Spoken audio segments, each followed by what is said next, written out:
This is a unique time in our history, in the history of any civilization. It's the moment of the acquisition of technology. That's the moment where contact becomes possible. All I'm asking is for you to just have the tiniest bit of vision.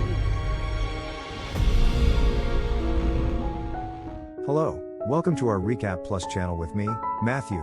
Today we will watch a recap movie called Contact, released in 1997. This is a spoiler content video. So please turn on the subtitle and let's start the story. The film opens with a panoramic view of Earth from orbit, accompanied by an audio compilation of various mass broadcasts from around the world. Suddenly, the shot accelerates away from Earth at an unimaginable speed, traversing Mars, the solar system's asteroid belt, Jupiter, Saturn's rings, and ultimately leaving our solar system.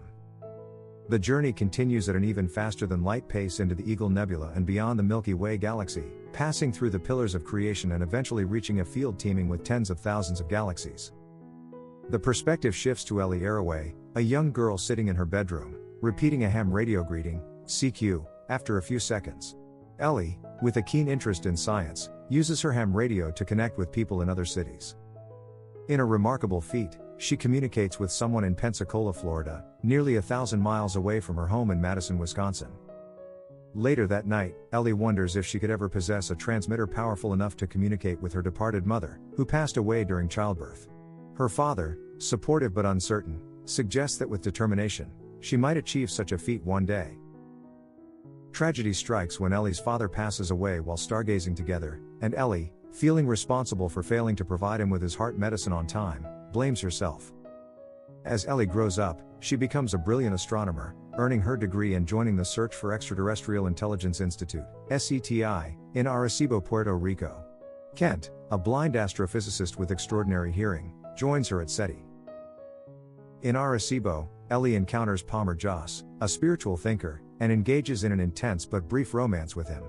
Palmer gives her a toy compass from a Cracker Jack box, symbolizing guidance and potential life-saving significance.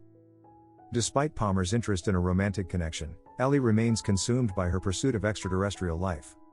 Conflict arises when David Drumlin, Ellie's supervisor, cancels funding for her team, dismissing her work as nonsense. Ellie passionately defends her research, leading to a tense exchange with Drumlin. Determined, Ellie and her colleagues unite to secure private funding for their initiative. They spend 18 months searching for a benefactor and eventually find S.R. Haddon, a wealthy investor ostracized by the scientific community for his inventive but controversial ideas. During a presentation to the Haddon Industries board of directors, Ellie becomes enraged as it seems their interest in sponsoring her concept is limited. Ellie receives an unexpected phone call from one of the board members, informing her that she has secured the funds. "Thank you," Ellie expresses, gazing at a nearby surveillance camera. With Haddon's support, Ellie gains access to the Very Large Array, VLA, in New Mexico, a facility equipped with 27 large radio antenna dishes, enabling her to continue her quest.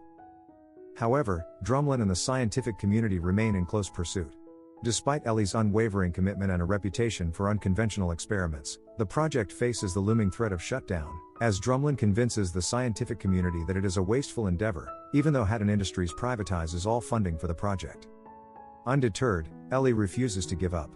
One evening, she detects a loud signal and, upon close examination, her team decodes a prime number pattern. The signal originates from the star Vega, a discovery validated worldwide and deemed irrefutable and powerful in its pulsating force, resembling a heartbeat. Since the VLA can only point towards Vega for a limited time, astronomers globally collaborate to record the signal. Drumlin enters the scene, claiming credit for Ellie's work. Simultaneously, Ellie faces pressure from the National Security Advisor, Michael Kitts, who aims to militarize the project, fearing Ellie has compromised national security by broadcasting a message heard by other nations. However, Ellie argues that the message, transmitted in pulses equaling prime numbers, signifies mathematics as a global language, not intended solely for the United States or its government. The situation intensifies when a video feed of Hitler is discovered blended into the prime number pulse pattern, originating from the 1936 Olympics, the first television signal powerful enough to exit the atmosphere. Kitts and his aide, Rachel Constantine, alert the president, raising concerns about whether the alien intelligence views Hitler as an ally or is merely returning the signal to Earth. Tensions rise as the fundamentalist movement becomes apprehensive, represented by Richard Rank, a religious right spokesperson. Thousands gather at the VLA facility in New Mexico, some hoping to hear the signal, while others, like a religious zealot named Joseph, condemn Ellie and her team, preaching against science and claiming that God resides in Vega.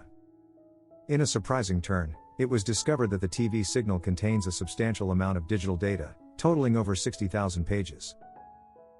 Ellie is subsequently handed control of the decoding, but the corners of the pages still don't seem to be able to line up after several months.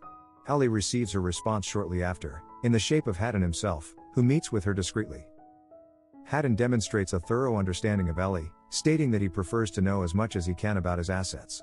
One of the video clips he plays is of Ellie giving a presentation to the board of directors of his company, implying that he was the one who made the phone call that obtained Ellie her money. Ellie is initially hostile, accusing Haddon of jeopardizing the project's security, but she softens when Haddon tells her he's dying and wants to give something back to the world, which he abused for decades to create his wealth. According to Haddon, Ellie and her crew had been decoding the pages in only 2 dimensions. The pages, it appears, were made in 3 dimensions by an intellect that preferred to operate in this fashion. Ellie can locate the primer, or key to decoding the alien's message, as a result of this revelation. There appear to be plans contained among the pages. While Ellie believes they are a conveyance, Kitts and his security detail believe they are a weapon of some sort, based on the assumption that any extraterrestrial life forms would be hostile to humanity. The decoding team discovers that the designs are for a mode of transportation and include a picture of a human-like person. The machine's construction is expected to cost around $300 billion, with several countries competing to participate in the construction or have a delegate from their country compete for a chance to travel in the machine. A special committee is formed to choose the best candidate for the trip. Ellie is taken aback when Drumlin resigns his position to run for office. Ellie is a candidate as well, and she advances to the final round. Ellie's prospects of getting chosen are harmed when Palmer, a member of the panel, asks if she believes in God.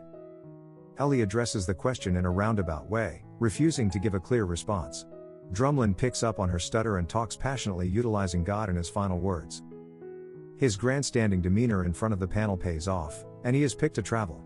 Palmer's statement that he couldn't select someone who doesn't believe in God makes Ellie feel deceived. She screams violently at him, claiming that she revealed the truth, while Drumlin simply tells them what they want to hear. She then gives him the compass she was given. The massive machine is finished at Cape Canaveral after a few years of development, and its maiden test run is broadcast on all major news networks. Ellie is authorized to be part of the test control crew at NASA's. Everything appears to be going well in testing until security cameras catch Joseph, whom Ellie had previously seen speaking against the project at the VLA in New Mexico, disguised in a stolen technician's outfit, carrying explosives strapped to his chest on the machine's gantry. Drumlin and a group of men attempt to apprehend him, but Joseph detonates the explosives, killing the machine and everyone inside it, including Drumlin. Disappointed, Ellie returns to the VLA, realizing that her finding and any prospect of contact have both been lost. However, she is astonished to discover a satellite uplink in her flat later that evening. The uplink connects her to the Mir space station, which has now become Sr. Haddon's residence in an attempt to halt the deadly disease that is consuming him alive. Happily, Haddon reveals to Ellie that his business has built a second machine in secret on the Japanese island of Hokkaido and that he wants her to go this time. Ellie is transported to a special ship just off the site, where she is greeted by the machine's crew and given a pre-flight briefing, which includes everything from survival supplies to a suicide pill in case she becomes stranded in space. She is reunited with Palmer just before the trip, and he returns her compass, which she had given him at their previous meeting. He then confesses that he has grown to care about her and that he didn't want her to go because he was afraid she wouldn't return. After that, Ellie is loaded into the transport pod. The machine's start and operation are extremely strong, and video-audio contact with Ellie is practically lost in the machine's massive energy output. Kent, who can just make out her voice over the interference, hears her say, "Okay to leave." The pod is propelled into the machine's core, and she seems to go through multiple wormholes, witnessing strange equipment and a metropolis on a faraway planet.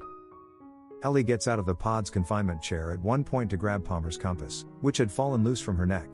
The chair rips free from its fastenings and smacks into the pod's side, proving Palmer's prediction that the compass will save her life one day.